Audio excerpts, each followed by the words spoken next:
Di antara kepungan ekonomi dan tekanan kesehatan, Indonesia sukses meyakinkan Tiongkok untuk memboyong pabriknya ke Indonesia. Nah, Anda ingat saudara, kalau tahun lalu ini Indonesia kalah 3-0 melawan Vietnam soal balapan cetak gol investasi asing.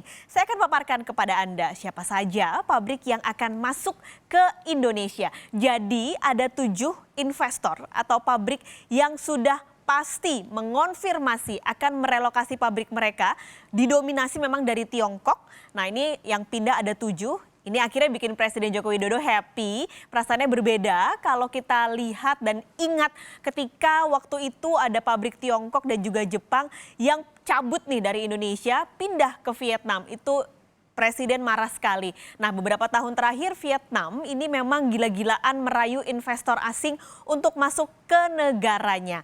Jadi siapa saja sebenarnya 7 pabrik yang masuk ke Indonesia? Ada yang pertama perusahaan Tiongkok Meilun Technology. Ini merupakan perusahaan di bidang audio. Lalu ada Sagami, industri elektronik. Ada juga CDS Asia yang merupakan pabrik lampu. Lalu juga ada Kenda Rubber, ini merupakan pabrik ban. Nah, Denso Indonesia ini adalah pabrik merelokasi dari Jepang yang merupakan pabrik memproduksi suku cadang motor. Sementara Panasonic Manufacture ini adalah perusahaan elektronik merelokasi dari Tiongkok.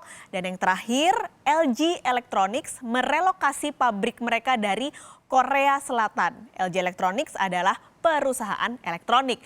Kalau di total dari 7 pabrik ini berapa sih nilainya? Ada angka 850 juta dolar Amerika Serikat. Besar sekali.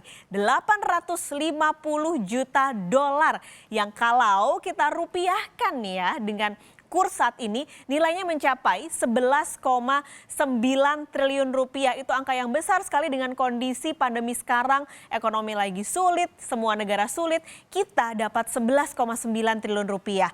Nah, kepastian investasi yang sangat lumayan sebenarnya kan. Kita lihat lagi apa keuntungan lain buat Indonesia. Kalau bicara cuan, lalu juga nanti ada yang mengkritisi, wah banyak asing nih datang. Ingat, dengan adanya pabrik yang dibuka, 7 pabrik dibuka ini yang dari Tiongkok, Jepang, dan Korea Selatan, berarti ada potensi menyerap tenaga kerja sampai 30.000 orang. Banyak sekali kan, di tengah banyak sekali PHK yang lagi terjadi karena pandemi ini. Ada potensi penyerapan tenaga kerja 30.000 orang dari 7 pabrik ini yang datang dan hadir di Indonesia.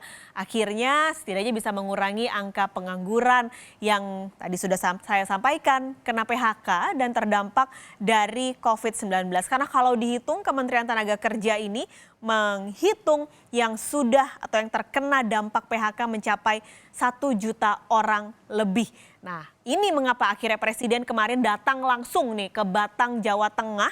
Presiden Joko Widodo langsung pesan ke pemangku investasi, kalau ada investor asing masuk Indonesia, tolong jangan diribetin. Supaya apa? Agar investor merasa terlayani dengan baik, jadi nggak kabur ke negara lain. Kita akan dengarkan sedikit cuplikan dari pernyataan Presiden Joko Widodo.